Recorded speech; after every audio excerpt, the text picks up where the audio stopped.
코로나19 국내 사망자가 30명을 넘어선 가운데 7명의 사망자가 나왔던 청도 대남병원에서는 처음으로 완치자가 나왔습니다. 네, 정부가 코로나19 극복을 위해서 11조 7천억 원 규모의 추경안을 편성했습니다. 또 어제 문재인 대통령은 계속된 마스크 부족 사태에 대해서 국민들에게 직접 사과도 했습니다.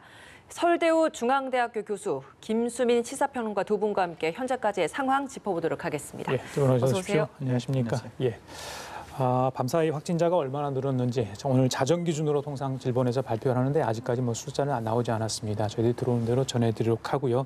자, 송 교수님, 네. 오늘로 첫 확진자가 나온 지 44일이죠. 예. 어제 5천 명을 넘었어요. 그렇죠? 예.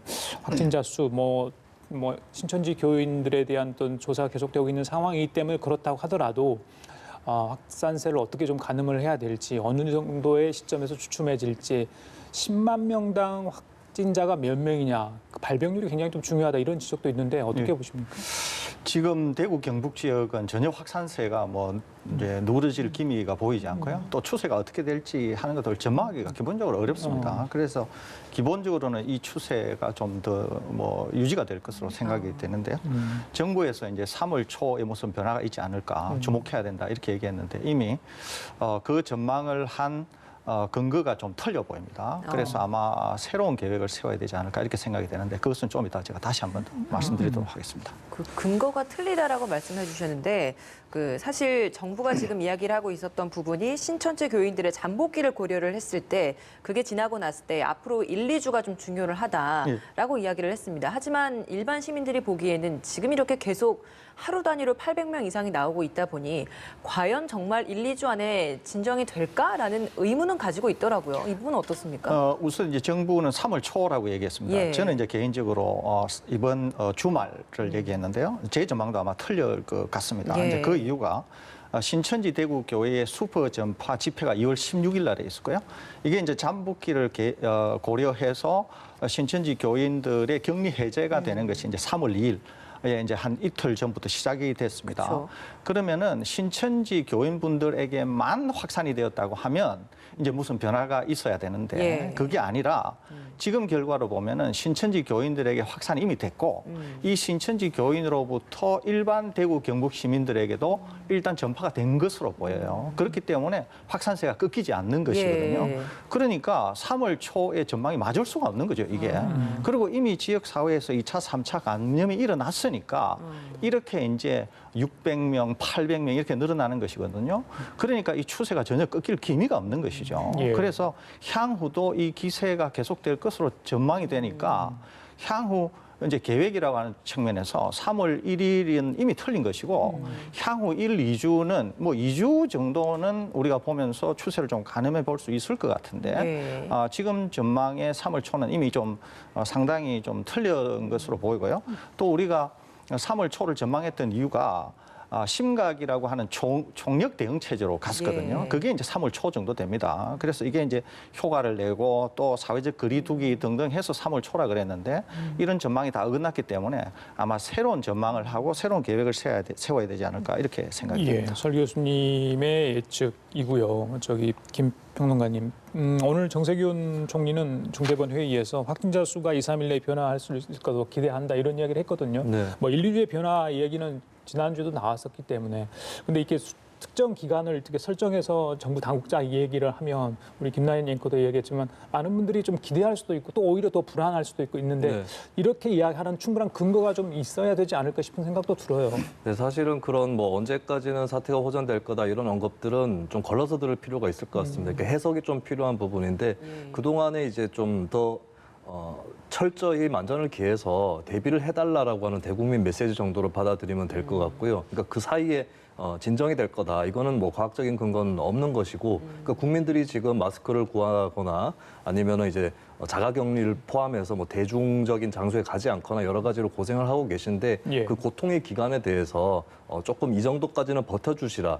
이 정도로 받아들이시면 좋을 것 같고요. 1, 2주가 고비라고 한 것도 사실은 우리가 지금 시점에서 일주일 전이나 2주일 전을 시점을 돌아봤을 때 굉장히 그 사이에도 큰 변화가 있지 않았습니까? 그렇죠. 그렇다면 1, 2주일이라는 그 기간도 결코 짧은 기간이 아니에요. 그래서 정부 입장에서는 이제 1, 2주일이 고비다라고 얘기를 하는 것은 그동안 이 정도 기간 정도는 좀 더 최선을 다해서 국민들도 여러 가지 뭐 생활적인 어떤 자제라든가 이런 것들을 해달라 이 정도의 메시지로 받아들이는 것이 현명할 것 같습니다. 예, 알겠습니다. 이 와중에 좀 희망적인 소식도 있어서 전해드려야 될 것 같습니다.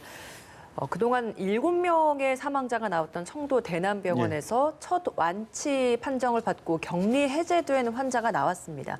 더 기뻤던 것이 이 환자가 사실 좀 중증 이상의 환자였다라는 점 아니겠습니까? 예, 예. 어떻게 또 이렇게 좀 치료가 됐다라고 볼 수 있을까요? 이거는 굉장히 희망적인 내용인데요. 왜냐하면 이제 이 환자가 이제 에크모 치료를 받았거든요. 예. 이제 에크모 치료를 받을 정도의 환자라고 하면 거의 이제 의식이 없는 상태에서 거의 사망 직전까지 갔다고 하는 최중증의 환자예요. 예, 엄청난 최중증의 환자인데 이런 환자가 이제 완전히 완쾌되어서 퇴원이 됐다고 하는 것은 굉장히 희망적입니다. 이제 우리가 지금 사망되신 분들도 지금 이제 32분이나 계시고 또 이제 중증 위중한 분들도 꽤 있지 않습니까? 그런데 이제 고령의 기저질환을 가지고 계신 분들이 이제 위험에 빠져 있는 상황인데 에크모 치료에까지 가고 거의 우리가 경험할 수 있는 최중증의 환자도 이렇게 치료가 되어서 퇴원할 수 있다. 이것은 뭐 상당한 희망을 주는 결과로 보여서 지금 굉장히 중증에 계신 분들도 충분히 희망을 가질 만한 그런 결과다. 예, 이렇게 볼 수 있겠습니다. 환자들의 개인차가 분명히 있을 겁니다. 뭐 기저질환이 분명히 있었을 것 같은데 이게 면역력이 갑자기 강화되지는 않을 거 아니에요. 그런데 치료제도 여러 가지 종류를 지금 투약을 했을 텐데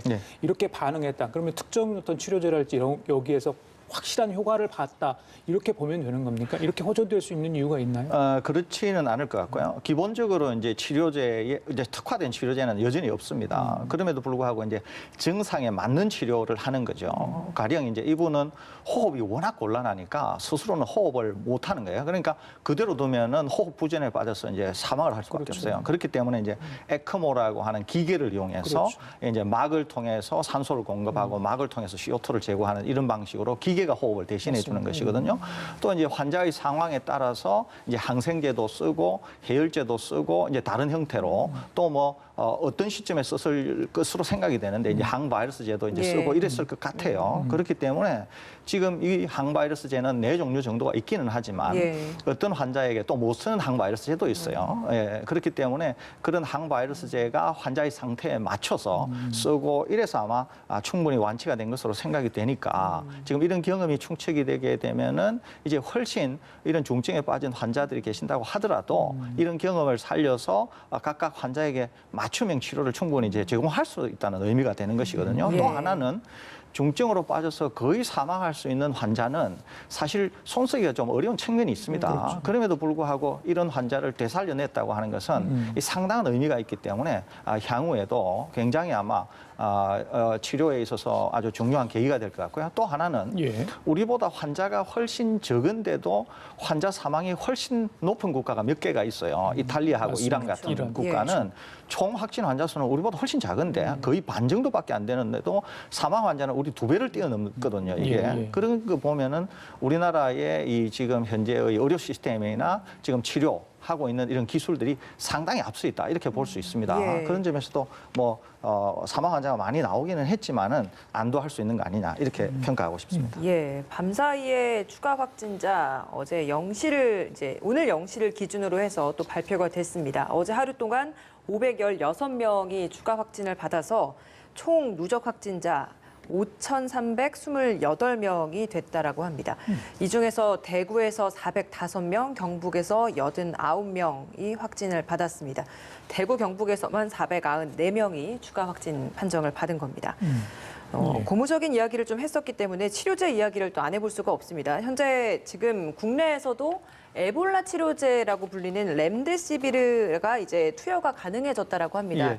임상 시험 뭐 4일 만에 이걸 이제 허용을 했다라고 하는데 이 치료제를 가지고는 그러면 어느 정도 좀 효과를 볼 수 있는 건지 좀 기대를 해볼 수 있는 겁니까? 충분히 기대를 해볼 수는 있습니다. 이 렘디시비르는 원래 이제 에볼라 치료제로 개발이 된 건데요. 이제 에볼라라고 하는 바이러스가 RNA 바이러스입니다. 예. 그러니까 지금 코로나19도 RNA 바이러스니까 아무래도 RNA 바이러스에 쓸 수 있는 약이 코로나19에도 쓸 수 있을 거다 이렇게 생각이 되고 예. 또 이 렘디시비르는 계속 이제 임상 시험을 해왔던 약이거든요. 예. 그래서 이제 우리나라 중국하고 일본에서 써보니까 또 미국에서 써보니까 효과가 있어요. 그래서 이제 우리나라도 신속 심사를 통해서 도입을 해서 아직 허가받은 약은 아니니까 우리나라에서도 확대 임상, 즉 코로나19에 한정해서 확대 임상을 이제 허용해 준 것인데 예. 우리나라에서도 이제 효과가 있을 것으로 기대는 됩니다. 그런데 이제 우리가 잘 알고 있는 것처럼 칼레트라 이 에이즈 치료제 같은 경우에는 일부 상당한 간독성을 일으킬 수가 있어요. 그래서 기본적으로 환자가 간 질환을 갖고 있을 경우에는 쓰기가 좀 어려운 측면이 있습니다. 예. 그런데 이제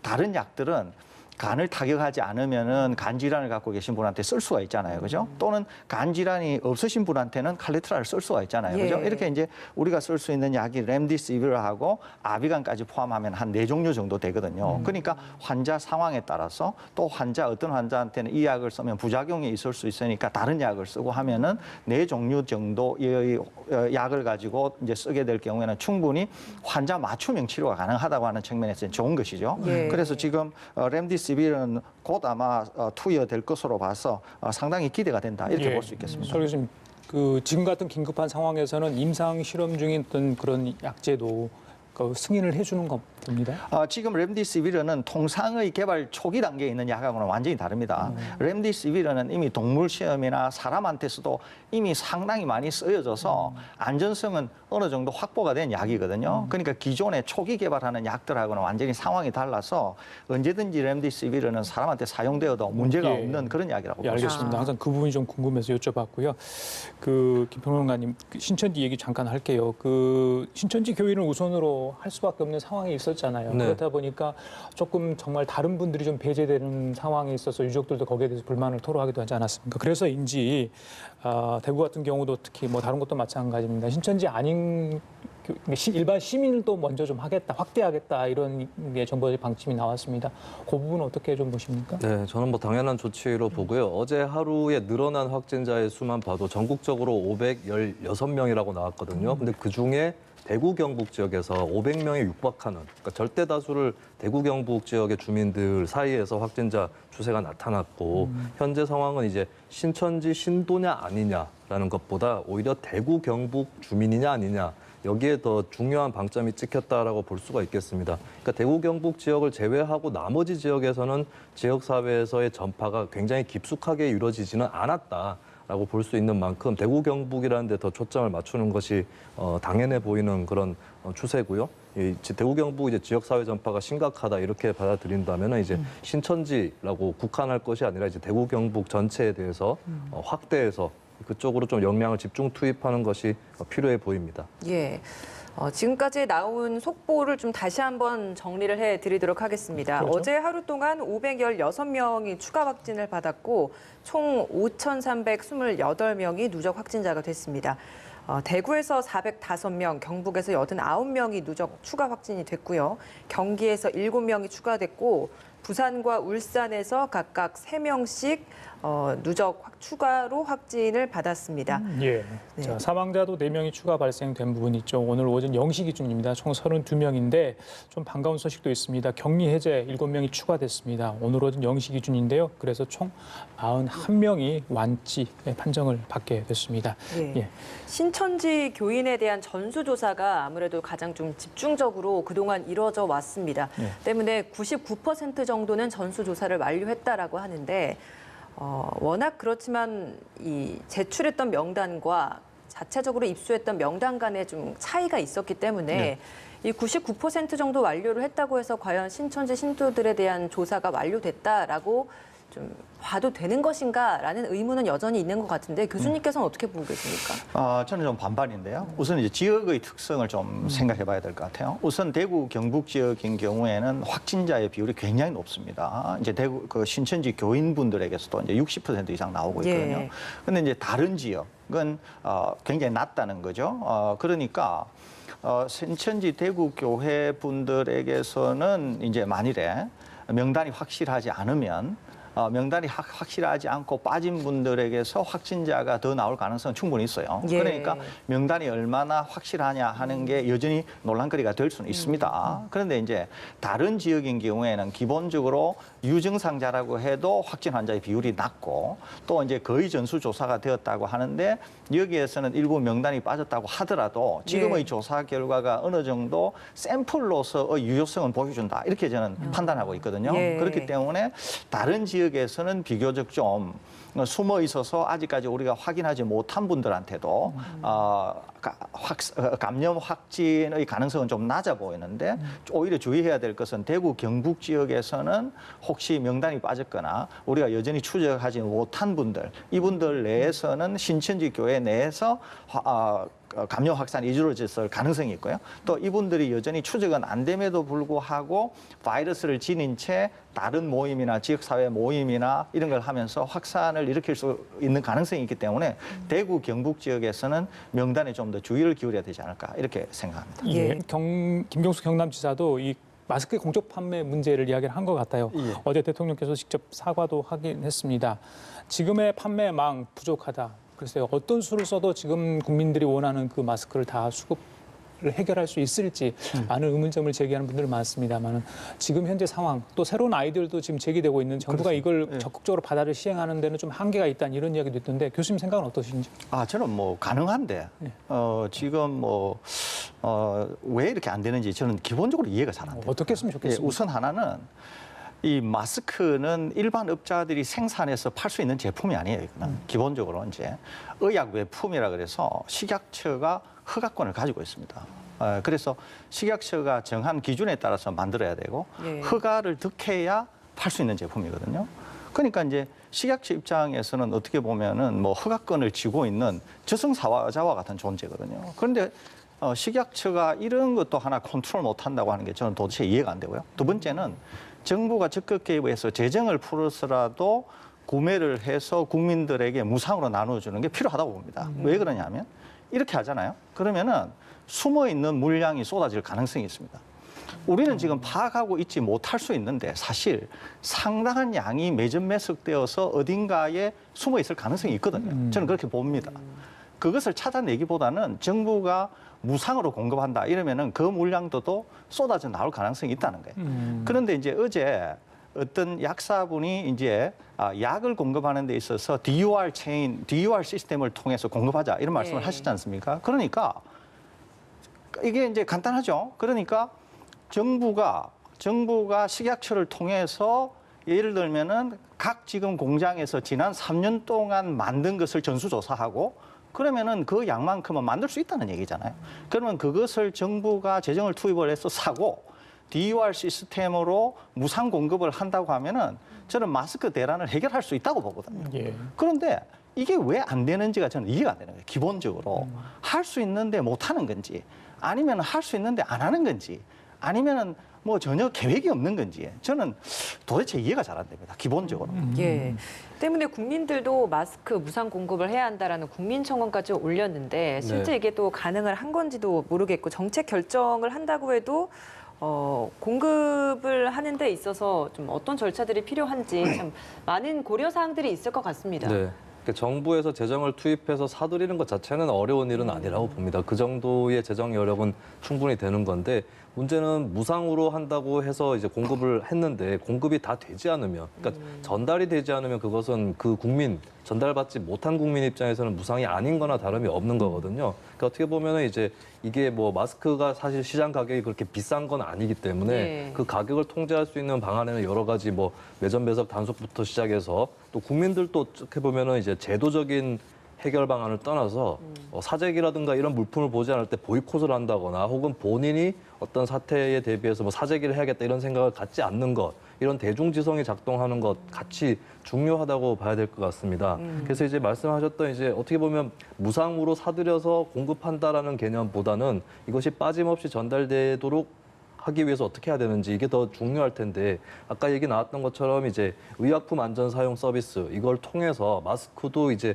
마스크는 그 대상이 아니었었는데요. 그것을 포함을 시켜서 어떤 약국에서 누군가 그걸 구매했을 때 받아갔을 때 같은 사람이 다른 약국에 가서 또 사갈 수 없도록 하는 시스템. 이것은 이제 시스템 구축하는 데는 그렇게 시간이 오래 걸리지 않는다고 해요. 한 2, 3일 정도 시간이면 충분할 것 같고. 그리고 만에 하나 이걸 전격적으로 도입하기에 어떤 정책적 판단이 내려지지 않는다면 지금 사태가 심각하게 벌어지고 있는 대구 경북 지역에서 이것을 시범적으로 먼저 빨리 도입하는 방안 충분히 있을 수가 있습니다. 예. 그런 방법을 통해서 빨리 이제 공급 부족을 해결하는 것이 바람직하다고 보여집니다. 예, 예. 일부 지역은 보건소 직원들, 뭐 다른 공무원들도 사실은 이 환자 관리에 많이 그 힘을 쓰고 있기 때문에 이 마스크를 제대로 공급할 여력이 과연 자치단체에 있느냐 이런 이야기도 있던데 왜 이런 이야기가 나오면 기장군의 사례를 들더라고요. 이 반장을 통해서 직접 가가오 방문을 해서 이렇게 나눠준다면 이 감염 우려도 없고 이게 도움이 되지 않냐 이런 얘기가 나오는데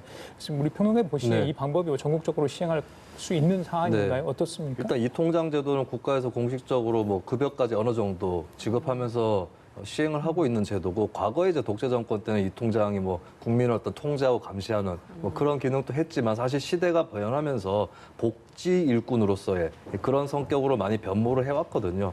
그리고 이제 아파트 지역이라든지 이쪽은 이제 아파트의 뭐 주민 자치 조직이라든지 이쪽을 통해서 어떤 것이 공급이 되는 그런 체계가 갖춰져 있는데 문제가 되는 것은 이제 자연불악 지역이라든지 또 원룸 밀집 지역이라든지 이쪽입니다. 결국에 또 이쪽에 뭐 독거 노인이라든지 취약계층이 많이 분포를 해 있기 때문에 예, 그렇다면 이제 결국에 통장 조직을 활용한 그 배급 이 자체는 이제 가장 먼저 써야 될 방법 중에 하나라고 볼 수가 있겠고요. 물론 이제 여력이 되시는 분들은 어느 장소에 지정을 해두면 찾아가서 본인이 이제 찾아가는 예, 그렇게 시스템을 운영할 수밖에 없겠지만 취약계층을 생각했을 때는 예, 이 통장 조직을 좀 충분히 활용할 필요가 있겠다. 예, 그것은 당연히 나와야 될 방안입니다. 예.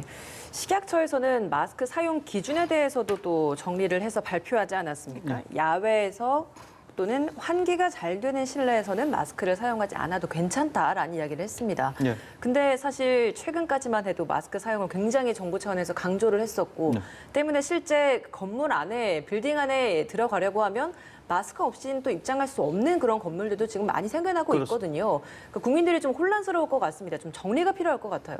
예, 이거는 틀린 얘기입니다. 기본적으로. 왜 틀린 얘기냐면은 마스크가 내가 이제 환자인 경우에는 마스크가 나로부터 나오는 바이러스를 막아준다. 또 누군가 환자를 내가 만났을 때 그 환자가 내놓는 바이러스를 내 마스크가 막아준다. 이런 기능이 있거든요. 예. 그런데 지금 식약처가 얘기하는 건 왜 틀렸느냐.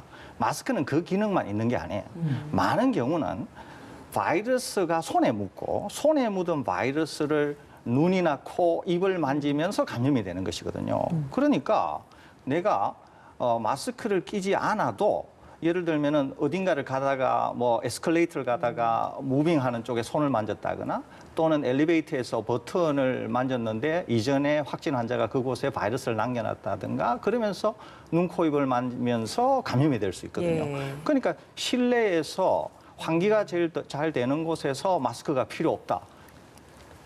만일에 눈, 코, 입이 제가 지금 말씀드리는 것처럼 오히려 오로지 바이러스가 공중에 떠다니는 비마리 형태의 바이러스가 눈, 코, 입을 들어간다고 하면 그건 맞는 말이 될 수 있어요. 그런데 많은 경우에는 손을 통해서 감염이 되거든요.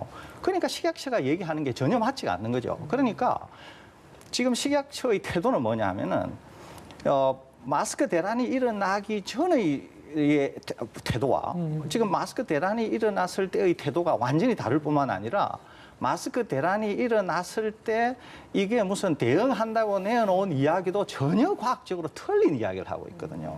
그런 점에서 저는 굉장히 식약처가 마스크라고 하는 걸 바라보는 관점에 있어서 상당히 문제가 많다. 기본 그런 입장을 가지고 있습니다. 예. 그 보건용 마스크에 관해서는 관리만 잘하면 재사용해도 된다는 게 어제 방침이었던 것 같고 한마디로 정리하면요. 면 마스크도 살균 소독만 잘하면 괜찮다 이건 것 같아요. 이 부분은 어떻습니까? 이거는 뭐 저는 충분히 받아들일 만하다고 봅니다. 왜냐하면은 이제 일회용 마스크라고 하는 게 실제로 일회용만 쓰면 좋은데 그러기가 현실적으로 어렵거든요. 그러니까 하루에 1개 정도는 괜찮다. 이게 이제 일반적으로 받아들여지는 것이었어요. 네. 그런데 이제 하루에 1개를 가지고 잘 말려서 한 2, 3일 정도 쓰면 된다. 그런데 오히려 뭐 소독약을 70% 에탄올을 뿌리거나 아니면은 뭐 전자레인지를 돌리거나 하면은 변형이 있을 수 있어요. 그러니까 그것보다는 예. 그냥 자연스럽게 잘 말리거나 일단 말리면은 바이러스가 마른 상태가 되면은 생명력을 잃어버리거든요. 잘 말리거나 아니면은 전혀 어떤 외부의 충격을 가하지 않으면서 햇볕에 말리는 것도 일견 상당히 일리는 있어요. 시간은 걸리겠지만 그렇죠. 과학적인 데이터는 없지만은 이 바이러스의 특징으로 보는데 상당히 일리는 있어요. 그거는. 그리고 마스크, 면 마스크를 쓰는 것도 상당히 이 보호 효과가 있거든요. 그러니까 일반 건강한 분들은 면 마스크를 가지고 여러 번 빨아서 쓰는 것도 괜찮으니까 이 지침은 뭐 충분히 식약처가 잘하고 있다. 이렇게 평가할 수 있겠습니다. 예. 이렇게 마스크가 부족한 실정은 계속되고 있는데 그럼에도 불구하고 지금 마스크 판매 사기 혹은 뭐 본인의 가족들 내에서 이 마스크 공장 업체에서 마스크 350만 장을 빼돌려서 아들이 판매하고 있는 그 인터넷 사이트를 통해서 또 15배 폭리를 취하는 이런 사례도 있었습니다. 어떻게 좀 강하게 처벌할 수 있는 이런 대책이나 이런 것들을 마련할 수는 없는 걸까요? 일단은 뭐 수사 역량을 총 집중해서 뭐 파고드는 수밖에 없는 것 같고 이제 검찰 쪽에 이제 직접 수사 역량이 또 있기 때문에 예. 서울중앙지검에서 결정을 해서 이제 반부패 수사부를 동원해서 이 매점 매석에 대한 철저한 단속을 또 시작을 했습니다. 그것도 참고로 또 이제 압수 같은 것도 좀 원활한 유통을 위해서 자제해서 압수를 하고 이제 압수를 하더라도 빨리 푼다라는 그런 방침까지 더 곁들여졌는데 근데 이제 매점 매석 행위 자체를 뭐 100% 완벽하게 근절할 수 있는 그런 방안은 없겠죠. 예. 거기에 대해서는 이제 저는 아까도 말씀드렸지만 좀 대중지성적인 측면도 굉장히 중요하다고 봅니다. 물론 이제 발견 즉시 신고를 하는 것부터 시작을 할 수 있는데 이제 그런 경우에 같이 그 행위에 가담하지 않고 또 이제 그런 물건에 대해서는 보이콧을 적극적으로 실시하는 그런 부분이 굉장히 중요하다고 보여지고요. 예. 그리고 이제 여기에 대해서 여러 가지 뭐 직간접적인 압박 수단이 있을 수 있습니다. 검찰에서 직접 수사를 하는 거, 뭐 경찰이라든지 이쪽에서의 수사를 하는 거 외에도 국세청에서도 이런 업체에 대해서 집중적인 어떤 세무조사라든지 이런 것들을 통해서 간접적으로 또 우회적으로 압박할 수 있는 방안들 이런 것들을 총동원해 볼 필요가 있겠죠. 예. 그래서 이런 문제는 이제 수요 공급 곡선에 그대로 맡겨서는 안 된다라고 하는 국가의 적극적인 경제 개입, 이런 때야말로 필요하다는 것을 분명히 인식을 할 필요가 있습니다. 예, 마스크가 귀하다 보니까 글쎄요, 마스크도 뭐 가격차가 천차만별이고요. 없다 보니까 싼 마스크를 구입하는 분도 계십니다. 근데 이제 불량품을 판매하는 업자들도 적발되고 하지 않았습니까? 불량 마스크와 정품 마스크 구별할 수 외관으로 좀 힘들 것 같은데 뭘 보고 알 수 있는 겁니까? 기본적으로는 이제 보고 구별하는 것은 상당히 어렵습니다. 예, 이제 기본적으로 일회용 마스크는 이제 굉장히 품질이 어느 정도 정해져 있는 그런 이제 자재를 쓰도록 되어 있고 그 자재를 또 평가하는 그런 항목들이 있거든요. 그러니까 이제 일반 사람들이 눈으로 얼핏 보아서 평가하기는 상당히 어렵습니다. 이게 그러니까 일반 분들이 보고 이게 불량인지 아닌지를 사실상 파악하는 것은 거의 불가능해 보이고요. 포장재는 식약처 인증 마크가 돼 있는데 마스크 자체는 없는 거잖아요. 그렇습니다. 그렇죠? 그러니까 이제 포장은 그렇게 되어 있는데 지금 이제 내용물이 그렇지 않을 경우에는 이제 알기는 기본적으로 그렇죠. 어렵다는 거죠. 그러니까 이런 문제가 이제 있게 되면은 저는 제가 말씀드린 것처럼 저는 제가 이제 방송에서 면 마스크도 괜찮다 이런 말씀을 많이 드리니까 저는 실제로 면 마스크를 쓰고 있거든요. 예. 제가 면 마스크는 괜찮다고 하면서 저는 일회용을 쓰기는 좀 그렇지 않습니까? 그래서 저는 면 마스크를 쓰고 있는데 예. 빨아서 얼마든지 재활용이 가능하기 때문에 그런 우려가 있다고 그러시면은 면 마스크를 쓰기를 저는 적극 권해드립니다. 결론은 하여튼 마스크를 계속 상시 쓰는 게 좋고 또 손 깨끗이 씻는 게 좋다. 손을 깨끗이 비누로 씻는 것은 굉장히 중요합니다. 예, 중요하다. 이런 예. 말씀이신 것 같아요. 예, 저희가 이 대담을 하는 와중에 한번 그 대구 현지에 있는 의료진을 좀 연결을 해서 그곳 상황을 들어봤었습니다. 경증 환자를 생활치료센터에 따로 분리를 해서 치료를 하고 관리를 한다고 하더라도 여전히 좀 의료진은 많이 좀 부족하다라고 이야기를 하더라고요. 예. 이 부분 때문에 지금 의료진들 내에서 또 이야기가 나오고 있는 부분 중에 하나가 이 경증 환자들을 체육관이나 뭐 이런 수련원 같은 큰 공간에 한꺼번에 다 같이 좀 놓고 좀 관리를 하고 어떤 대처를 하는 이 부분에 대한 게 이야기가 나오고 있는데 네. 여기에 대해서 교수님은 어떤 의견이십니까? 저는 이게 공론화되기 한 지금 일주일 정도 전부터 저는 최초로 그냥 체육관을 사용해야 된다. 이걸 주장했던 사람이에요. 예. 이제 그 전에 제가 꼭 하나 이 기회에 말씀드리고 싶은 것은 네. 지금 방역 컨트롤 타워는 있는데 지금 이제 치료 컨트롤 타워가 없어요. 그래서 지금의 전체 컨트롤 타워 아래 방역 컨트롤 부분과 치료 컨트롤 타워 부분을 좀 나눌 필요가 있다 이런 생각이 들고요. 그다음에 지금 말씀하신 것처럼 생활치료센터와 관련해서 저는 체육관 시설이 훨씬 관리가 용이하다 이런 측면을 갖고 있거든요. 왜 예. 그러느냐 하면은 지금 실제로 생활치료센터에서 입소하신 분들은 무증상이거나 경증 환자세요.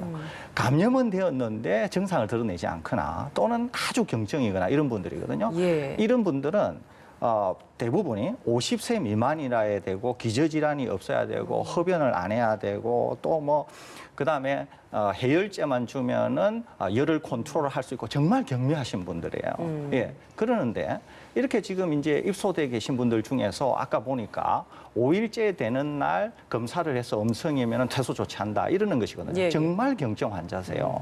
그렇기 때문에 1인 1실로 되어 있는 곳에는 의료진들이 많이 투입이 될 가능성이 있고 또 환자들을 살피기가 용이하지 않은 측면이 있어요. 그렇기 때문에 체육관 같은 데서는 한 500명이 된다고 하더라도 제 생각에는 의사 한 분, 간호사 한 두 분 정도면 500명을 뭐 관찰할 수 있다고 보거든요. 예. 그러니까 실제로 생활치료센터에 계신 분들은 관찰 대상이에요. 무슨 치료의 대상이 아니라 관찰 대상이에요. 예. 일차적으로는. 그렇기 때문에 의사 한 분, 간호사 두 분, 나중에 5일 지나서 검체를 채취해야 된다고 하면 이제 다수의 검체 채취 요만 있으면 되고, 그다음에 이분들이 3교대 정도만 있으면 되니까 의외로 의료진이 많이 필요가 없는 것이거든요. 그런데 이제 1인 1실로 돼 있을 경우에는 실제로 관찰하기가 용이하지 않은 측면이 있어요, 이게. 예. 그래서 체육관 시설을 이용하게 되면은 이제 이런 생각을 하시는 것 같아요. 교차 감염 우려가 된다. 이거는 바이러스를 모르는 사람들이 하는 얘기예요. 무슨 말이냐면은